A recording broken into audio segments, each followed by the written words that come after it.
কারণ আপনারা যে প্রার্থী পাইছেন আমরা সিলেট তিনও যদি পাইতাম মাথাত লইয়া আসলাম মানে মাথাত কয়েকটা আসনের মাঝে অন্যতম একজন প্রার্থী আবরার হুসামুদ্দিন সাহেব।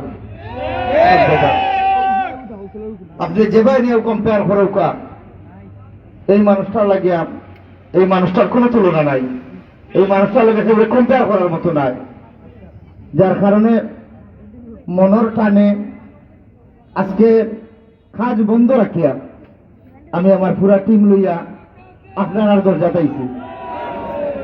ও কারণে পাইছি যে কোনো জমিনেও যদি আপনারা ধান রুয়েন তারপরে চুষা থাকে আগাছা কিছু থাকে থাকতেও পারে। নির্বাচন আইছে সব যে আপনার লোকে থাকবো আমরা লোকে থাকবো এমন কোনো কথা নাই। আর যারা আমরা লোকে নাই ও এরা 2-4 জন মানুষের বুঝাইবা লাগিয়ে আইছি। এই ফ্যামিলিটা কি আসলে নির্বাচন করার কথাও নাই, বিগত দিন কেউ করছেন না। বর্তমান দেশের পরিস্থিতি এবং সমাজের পরিস্থিতি দেখিয়া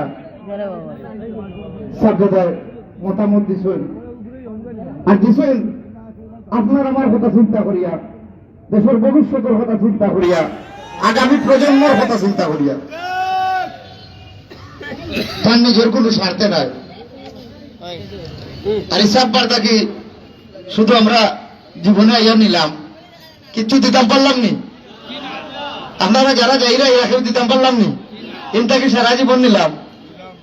বড় সাবে খানকাত বইয়া 2-4টা কথা খোয়ার পরে হইতা বা কইন খাইয়া যাইও, ও খেয়ে খাবাইতো, খেয়ে দিত, কইতা কে আইতো, এটার কোনো চিন্তা নাই। খাইয়া যাইও, মেহমান যারা আছো খাইয়া যাইও, যারা যাইতে আমার তা নাই তাকে যাইও, সকালে যাইবা। এই যে একটা ফ্যামিলি, আর এই ফ্যামিলির মানুষ আজকে বুট ছাওয়া লাগিবার হইতাম আমরা নিয়া দিতাম আসলাম। তো যারা হয়তো যারা মন কুতাকুতিতে আসুন সিলেটি ভাষায় হয়ে যাবে, আপনারা অনুরোধ করবো আর কোনটা চিন্তা করেন না যান এক বাক্যে আপনারা খেতলি মার্কাত বুট দৌকা 7 তারিখ। কারণ আপনারা যে প্রার্থী পাইছেন আমরা সিলেট তিনও যদি পাইতাম মাথাত লইয়া আসলাম মানে মাথাত